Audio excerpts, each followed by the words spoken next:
Hi guys, BuildZoid here, and today we're going to be doing a bit of a warm-up slash cooldown video, and you might be like, BuildZoid, that doesn't make any sense, those are opposite things, and it just depends on which direction you're going in, and I have a really bad sense of time.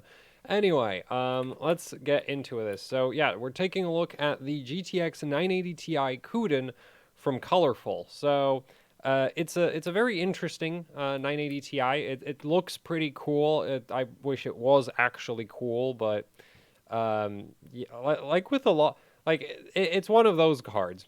So anyway, you couldn't get this in the U.S. or Europe, or at least not easily, because Colorful, at least as far as I'm aware, are like either China or Asia exclusive, as far as where you could actually buy their GPUs. And this was, I do believe, their flagship 980 Ti design. It came with like a hybrid liquid cooler, and it was kind of ridiculous. Ultimately, I don't really care that much about the cooling system. I'm here mostly for the PCB, which it's very interesting. So let's get into it. So let's just go with like, yeah, I'm not sure how I want to start this, because like, yes, we have all the the capacitors. We'll get to that. So anyway, let's start with the Vcore VRM, which is of course the most important and biggest voltage regulator on the PCB. And that's this entire rectangle, well, like some of this is just like enable circuitry and that kind of thing, but most of this is the Vcore Vcore VRM.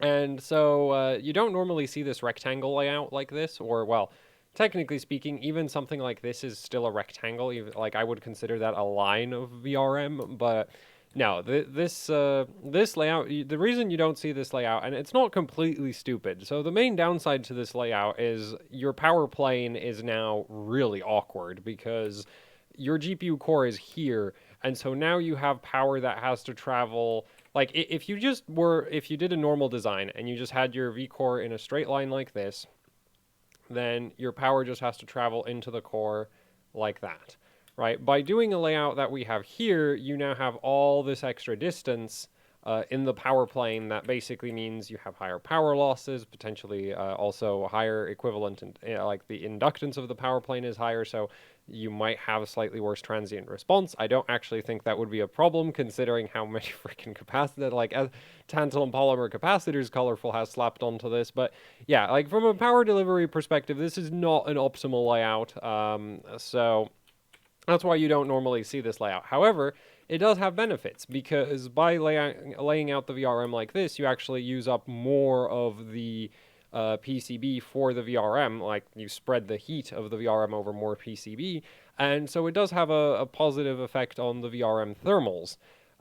So yeah, like there are other cards that have used this layout, like say the R9290X Vapor X, the R9290 Vapor X. I think Colorful might have a couple other cards that have a layout like this. Funnily enough, there's a bunch of Nvidia reference cards where the VRM just goes like where the VRM basically, like, you get the bottom half of this, which doesn't have any thermal benefits. It's just stupid, and Nvidia does it because they needed to accommodate a blower fan, and so they jam the entire VRM along the bottom edge of the PCB, and it's just like, well, that's just dumb. But yeah, Nvidia GP, like, it's an Nvidia reference card. What would you expect? So anyway, kind of a funky VRM layout, but not completely unique. But where this gets funkier is Colorful's choice of voltage controller, because this VRM is an actual straight-up 12-phase, and it predates the XDP E132G5C and all the other high phase count voltage controllers that have recently started coming out. Well, there was one or maybe a couple voltage controllers that were really old and could go over the 8-phase limit that most controllers would have around the time of, like, between like actually, I'm not sure on the timelines on this, so I'm just not going to bother with that. Anyway, this is an actual 12-phase, and there's no doublers or anything like that in this VRM. And so you might be like, so how on earth are they getting 12 phases without using one of those modern high phase count voltage controllers? Well, they're using a really, really old high phase count voltage controller. This chip in the center right here is the UP6208. It goes up to 12 phases. As far as I'm aware, it was only ever really used on like Asus HD 5800 cards, like the 5008 HD 5850 DirectCU 2 or DirectCU. Actually, I think it was just DirectCU back then because it was a single fan card. Either way, so you had a HD 5850 with this controller. They had a 5870 with this controller. The 5870 Matrix used this controller. And yeah, it's from UPI Semiconductor. It goes up to 12 phases, also goes up to like 1.5 megahertz switching frequency. Not that you would actually want to run that on any of the like MOSFETs that were available at the time that this controller was relevant. Um, yeah, it's a very, very strange choice of voltage controller for a 980 Ti. Like, this thing doesn't even support the voltage regulator standards that you should have for a 980 Ti. Like, most high-end 980 Ti's will use like an IR3595 because that controller is actually designed to work with 980 Ti's. I'm honestly kind of surprised that Colorful managed to get Nvidia to approve this PCB design, or maybe they just didn't get Nvidia's approval at all and just kind of built it anyway, though. I'm not sure how that works. They are an Nvidia exclusive brand, so I guess maybe that they had a little bit more freedom to just use a controller that, as far as like, this should not be on a 980 Ti. It's just a very, very strange choice. So yeah, we've got this old, rare, very high phase count controller, which, yeah, it's just kind of ridiculous. And that's what makes this card interesting. Now, performance-wise, I'm not sure that this is actually any better than, like, the more modern controllers, because it is very old. Yeah, but the thing is, like, the controller alone doesn't dictate everything, right? You also got your, like, and by that I mean like the voltage regulation performance. It doesn't just depend on the controller. You can also like what choice of inductors, what choice of power stages, the choice of the output filtering, the input filtering, right? Like there's a lot of things that you can offset with just more capacitors. The reason why you normally want a more like one of the big benefits to having a really good controller is that in theory you can get the same voltage regulation performance with significantly less capacitors. But it's just like, well, if you're doing like a ridiculous overbuilt high-end card where price really isn't much of an issue, do you really care if you need twice as many capacitors to achieve the same voltage regulation performance as a like more modern controller? And honestly, you probably wouldn't even see a difference that big. So yeah, very strange choice of voltage controller. Hard to judge how it would actually affect the performance of the card in the real world, but yeah, as far as just like strange PCB design decisions go, this is very strange for a 980 Ti. Now, where the card unfortunately gets rather disappointing is the actual power stages. Like, the controller is weird and old, and so that might be disappointing, but the power stages, like, they're just bad. There's unfortunately no way around this. We've got 12 real phases, but each of those phases is just kind of crap. Because the power stages Colorful went for are NCP 5369s. And these are 35 amp DRMOS components with a thermal flag. So they're not completely stupid, but yeah, basically with the thermal flag, like they'll tell the controller, hey, or, well, you have to enable this functionality, but they have the option to basically tell the controller, hey, I'm overheating, and that also automatically trips at 150 degrees. And then if they go all the way up to 180 degrees, they will straight up shut down. So yeah, they've got over temperature protection built in, but no real advanced monitoring features because they are DRMOS components. And the 35 amp current handling capability means that the efficiency is, well, kind of garbo. Let's just put it that way. So compared to like a reference 980 Ti, this isn't too bad because, well, reference 980 Ti's are pretty bad. But the thing is just compared to, say, a Matrix or a Lightning or a Kingpin Edition or a Hall of Fame from Galax, this kind of sucks.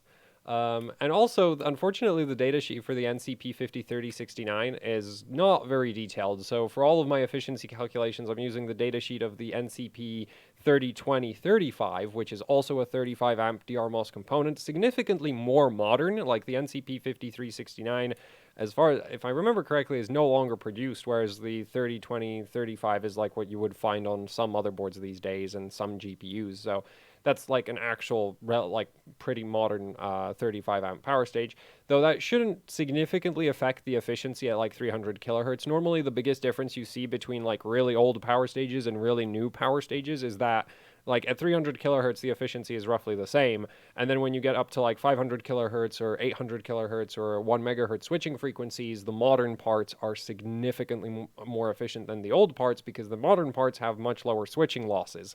So yeah, and I'm doing all my calculations at 1.2 volts output voltage, 300 kilohertz switching frequency, so that doesn't really matter too much. And even the NCP 302035 kind of sucks. So if anything, like the VRM could only get worse in my opinion, as far as like if I actually had like the thing is the documentation for these just doesn't have performance curves, which I'm kind of annoyed about. But I'm pretty sure if I did have performance curves from the actual documentation for those, it wouldn't really change the outcome. Where it's just like these are 35 amp DR MOS components, they're just not that great. So 240 amps output, this VRM will produce about 28 watts of heat, which isn't really a problem. Like the efficiency's not, that's not great efficiency for 240 amps output, but yeah, it's not a complete disaster. And because the VRM does take up more surface area, like, you know, at stock, like on air cooling, this VRM would be basically just fine. Going up to 300 amps output, it should produce around 43 watts of heat, which, like that's actually kind of hot. For 300 amps, that is actually kind of disappointing. Because the thing is, like we are, like the biggest problem with most power, like most power stages hit peak efficiency at something less than half their output capacity. So normally around 33% of their output capacity. And so for a 35 amp part, that would be like 10 amps. 240 amps going through 12 phases is 20 amps per power stage. 300 amps is 25 amps per power stage. So we're already, you know, very close to that 35 amp maximum current handling capacity. The efficiency is just going to kind of suck. So 300 amps, it's going to produce about 43 watts of heat. At 360, though this is still coolable. This is still very coolable. It's not easy, like it's not great, but it's not a complete disaster.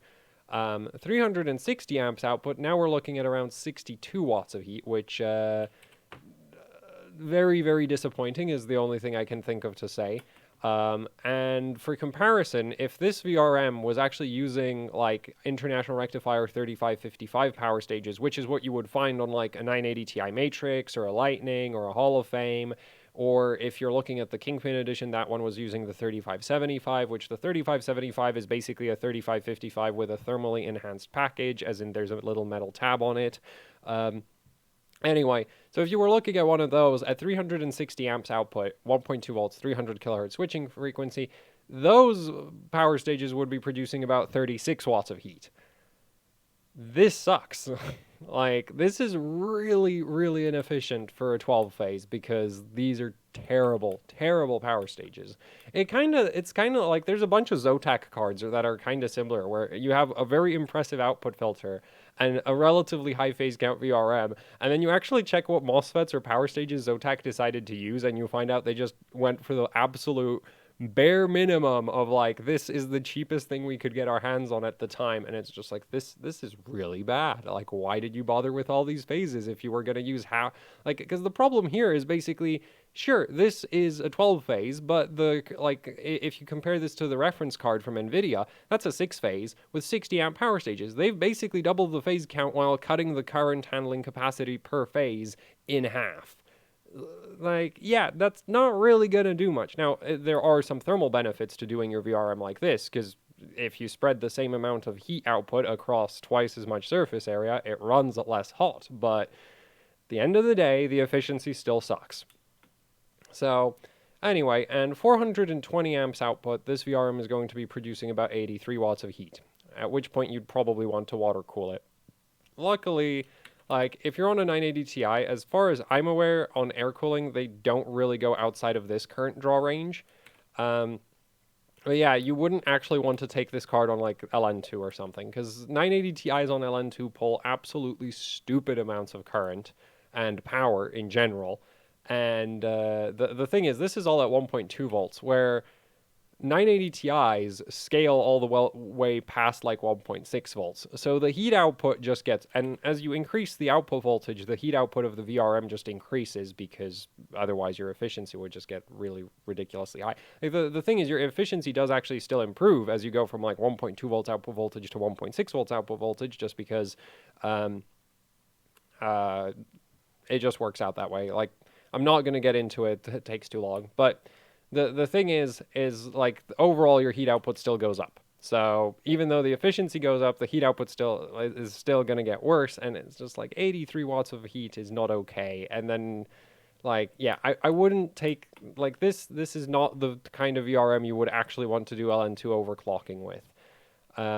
Even though like the capacitor configuration is like, yes, this is totally an extreme, like the output filter is amazing. The power stages suck. I guess Colorful blew the entire budget for the GPU on the Tantalums and then was like, oh, what are we going to use for power stages? Go digging through through the garbage bin behind Almond Semiconductor's power stage manufacturing plant, and dig these up. Actually, no. At the time, these would have been relevant, but it's just like these are for like laptops or something, not high-end 980 Ti's. So, yeah, Vcore VRM pretty disappointing. In terms of actual current handling capacity, very interesting though. Like we've got the nice layout, the interesting controller choice, and then it's just like, why are these power stages here?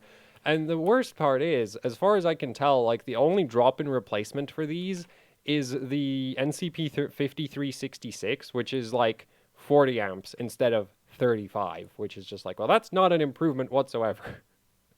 Like that barely makes a difference. So yeah, the Vcore on this is unfortunately rather disappointing.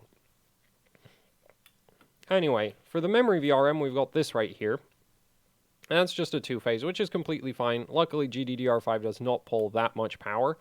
And this is just like a standard VRM as you can get. So each phase has a high side and a low side MOSFET, nothing really special. The low side is a 4C06N, and I know I do love complaining about these MOSFETs anytime they show up in a Vcore VRM, but this is not a Vcore, this is a VMEM, so here they are completely fine. Interestingly enough, for the high side MOSFETs, Colorful didn't use the 4C10N, they used a 4C08N, which is ever so slightly lower RDS on at the cost of slightly slower switching performance. So, yeah, it's just an interesting design decision to go with the 4C0810, in my opinion. Though it is true that like VMEM does run at like 1.5 plus volts, so it kind of makes sense to have a slightly higher. So basically, as your output voltage increases, more and more current goes through the high side MOSFET. So it kind of makes sense to have a lower RDS on high side MOSFET for something like VMEM compared to a Vcore design. Though most GPU vendors, a lot of GPU vendors don't bother with that. It's always just 4C06N, 4C10N, call it a day. Anyway, so that's the MOSFETs for the memory VRM. The controller is this right over here, and that's just a UPI semiconductor two-phase controller. Not sure what specifically, but it should be very easy to volt mod if you wanted to. Not that I would, I don't really see a good reason for that with a card like this, but yeah, so we have a UPI two-phase controller for that. And you see this on so many Nvidia cards. That's completely normal, so there's nothing weird going on there. Here's your INA 3221. That does all the current monitoring for the input power draw, right? That's what monitors all the shunts. Fun fact, if you just remove this chip, it disables the power limits on Nvidia GPUs. You could also technically just disconnect the communication between that chip and the GPU core, and that would also achieve the same thing. But yeah, what I find so cool about that is just so normally if you short out the shunt resistors and you short them out too much, the GPU goes into safe mode because the GPU is like, oh, the power consumption is unrealistically low. I guess there's something wrong with the power monitoring. But if you just remove the power monitoring chip, for whatever reason, the card just keeps working, which is just yeah, that's just a thing.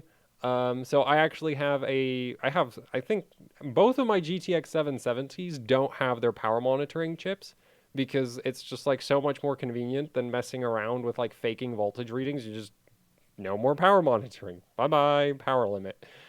Anyway, so yeah, that's just a very strange thing about Nvidia GPUs. Like you'd think, right, that if the card freaks out because the power reading is unrealistically low, it would also freak out when there's no power reading at all. But no, if there's no power reading at all, it just runs, which, yeah, I just find that kind of funny.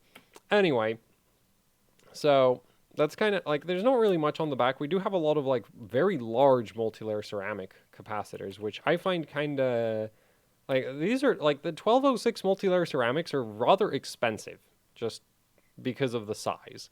So this is also a rather strange capacitor choice, but I assume they're like it looks a lot to me like these are exactly the same caps as these, and these are for the input filtering. So these are going to be like 16 volts, and they're on the 12-volt power plane.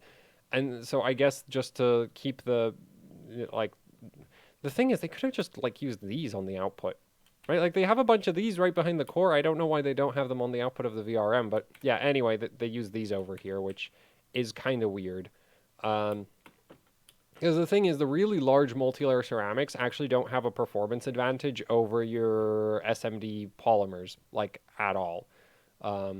So yeah, that is a very strange choice of like I just find that as also a pretty strange choice of like output filtering capacitors. Like for input filtering, they make sense because if you want a large capacitance multi-layer ceramic for 16 volts, like it has to be large. There's just no way about around that. But for output filtering, like if you just need like a 10, because I'm pretty sure these are probably like 10 microfarads or something. If you need like you can get an 0603 with 10 microfarads of capacitance. Like why would you use a 1206? I do not understand. Um, though I like again I suspect they're just keeping the bill of materials shorter or simpler, whichever of those terms applies. Anyway, PEX rail we've got down here. Like the controller is very readable. That's an APW7142. There should be a public data sheet for that. There's also a UPI something over here. Actually, I wonder. Interesting. I'd assume one of these is just input filter. Oh, I guess maybe that's just like a dual MOSFET or something. Because I don't this. Well, they could both be separate regulators, like all-in-one regulators, each of them.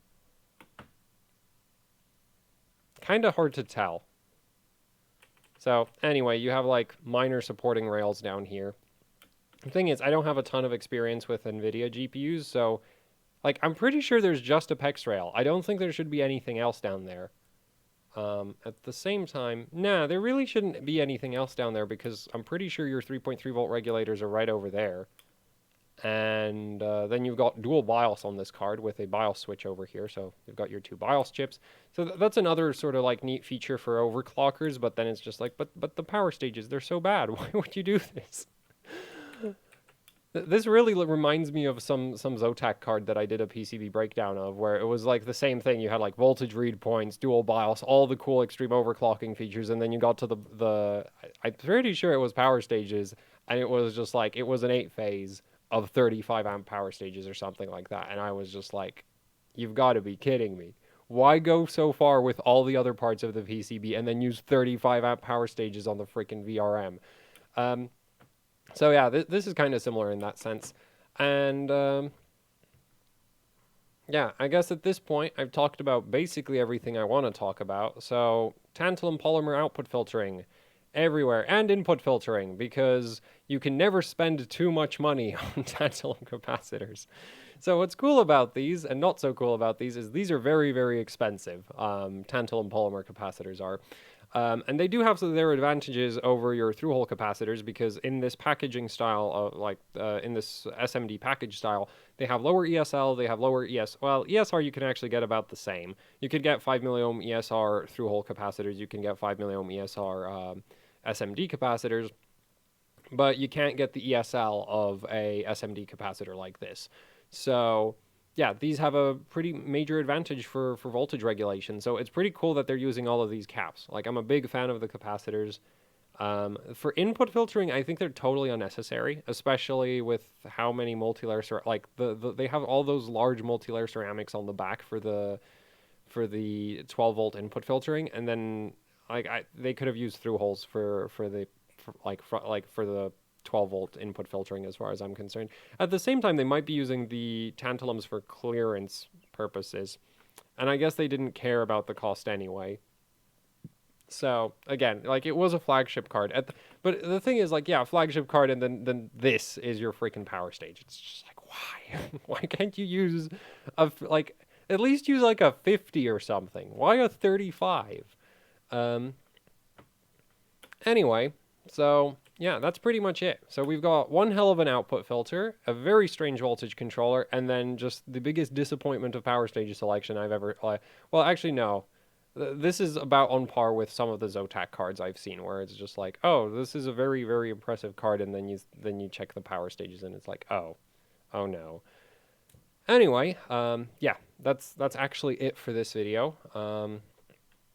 So very interesting 980 Ti. But I'm not surprised that, like, the thing is, yeah, I'm not surprised that I didn't hear of anybody actually running one of these on LN2, because that would have probably not gone that well, considering the power stages used.